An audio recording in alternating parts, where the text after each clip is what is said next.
Hello and welcome to this read. This is a read for this week, July the 6th through the 12th. Welcome. My name is Angelyn. I am a tarot reader and I have been a tarot reader now for quite some time. Almost 10 years. I do love it. I'm also a trauma therapist and I do a lot of energy work and teaching. I teach a lot of energy work. All right, so we're going to look at the themes for the week. Okay, so this week looks a little bit more tranquil. We've got some tranquility, a little bit more ease. Last week, not so tranquil. I thought you guys do.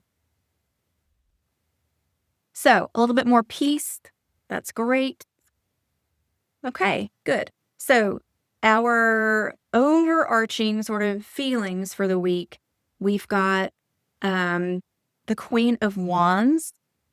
And the Queen of Wands, she creates so much and she keeps things moving. She keeps things interesting. She's the one that, have you ever walked into somebody's house and you look around and it just looks perfect? And I don't mean magazine perfect. I mean this person is able to take things and make everything feel warm and welcoming somehow with just normal stuff that all of us have in our house. How did she do that? Or how did he do that? I feel like that's the Queen of Wands shows up in that way quite a bit. The other overarching theme for the week is the King of Pentacles. He's a manager. He's somebody that, he's confident in his ability. He's a manager. He is able to take care of finances. He's able to take care of health. He's able to take care of his family. Okay, these are both very positive cards. So that with the tranquility, I'm like, okay, I think we're looking at a pretty good week here. Okay.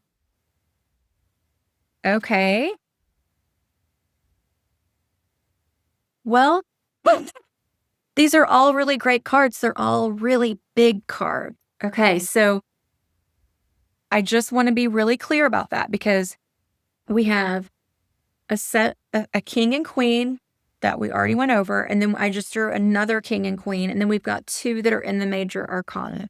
So when we have cards that are big like this, usually that's an indicator that the week is going to be big. So in other words, there's a big lesson, there's a big thing you need to pay attention to. There's a big feeling, there's something big that's happening. Okay. And it looks like it's going to be a thing that is probably happening for each of us individually rather than collectively. Although, I think a lot of times with these reads, it does happen on a collective scale and that the cards are telling us how we're going to feel individually. You can take it as you will. I record all of my things in the past, so I really don't know what's going on in the world. When I'm recording, I know what's happening today here, but I don't really know what's happening July 6th through the 12th. Not yet, but it looks like something big. Positive outcomes, though. So we've got the Queen of Swords and the King of Cups. Now, the Queen of Swords is all about remaining calm when things are happening that are outside of your control. So she has lots of lessons within her, but her instruction in this is to be calm and just to be aware of what's happening around you. Be aware and be calm. Be aware and be calm. The King of Cups says, I trust myself. I trust life. I trust the work that I've done and the experience that I have. I trust my ability. I know that I'm going to be okay. These two cards, look how they're facing the same direction. These two cards together are very powerful.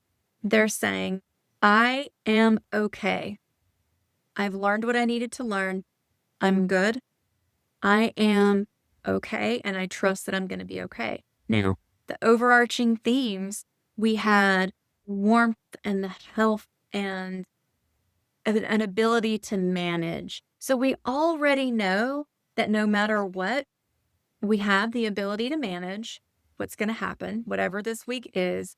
And we also have the ability to make it warm, to make it okay. So nobody panic because we already know that we're going to be okay. And we already know that we trust what's going on. However, it's something that's brand new.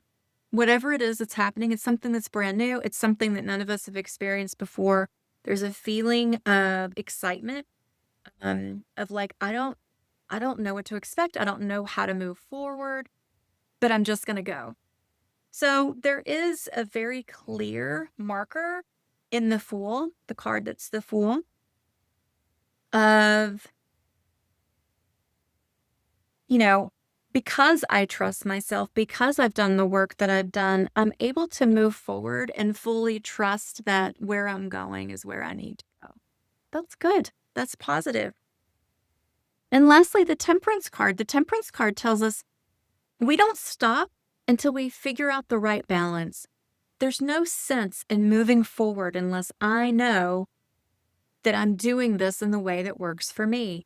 So in other words, like, it's so great. It is so great that that person over there can go to 15 things a week and feel charged and happy. And I'm not that person. I'm an introvert. I do not enjoy going to 15 things a week. I will not ever do it. I will not ever do it because I do not enjoy it. But that was part of the process in me figuring out what works best for me. And being okay with what works best for me doesn't have to be what works best for you. That's the beauty of the Temperance card, is that there is not this overarching balance of like, well, there needs to be 5 on this side and 5 on this side. No, maybe not. What is more important is that you're working on figuring out what works for you. So you're taking the knowledge and the trust that you've built throughout time on all of the things that you've done and experienced in your life. And now you're moving forward in this very new way.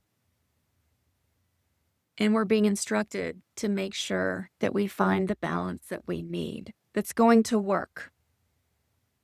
That's the thing that's going to support us the most. That's the thing that's going to allow us to be in a place where we feel in control and we're actually doing good work. Can we get a little more information about this? I mean, yes, it feels very big, but like, what's the new I want to know more about the Fool. I'd like to draw a couple of clarifying cards on what the new thing or the new adventure or what that actually is. I'm hearing, well, it's going to be different for everybody. Well, let's just see. Okay. So I'm just going to draw the one. This is the clarifier, the Death card. Don't freak out. So the Death card is actually not a bad card. The Death card just indicates that something's it's just changing. There's something that's falling away and that probably needed to fall away. And this is a result of that. So the new thing is just a result of, oh, well, we can't go to that grocery store anymore or whatever. And so we're going to go to the new one. That ain't it. That's not it. That's just an example. Something falls away. We figure it out. Okay. Any other outcomes? Any other like advice? Somehow this feels not complete yet. So I'm just going to ask for really clear advice. Okay. So the very clear advice is the 9 of Cups, and that is take some time for yourself. That's the very clear advice. You're not going to be able to feel calm as things are happening around you. You're not going to be able to trust in what's coming. You're not going to be able to move forward in faith. You're not going to be able to, find the right balance unless you're actually taking a little bit of time to decompress, to be alone, to spend some time figuring out how you feel about the thing that was that was there and is now gone. The Nine of Cups. We're almost done. We're almost to the place. My goodness. We're almost to the place that we need to be. But we need to take some time and really sit with where we've been and where we're going. So that's the advice for the week. The advice for the week is to stay calm, trust in what you know already, be gentle with yourself, find balance, and also keep moving forward. Keep moving forward. Take time to really sink into what you've learned, where you've come from, where you're going. Thanks for joining me, you guys. Have a great week, and I will see you next time.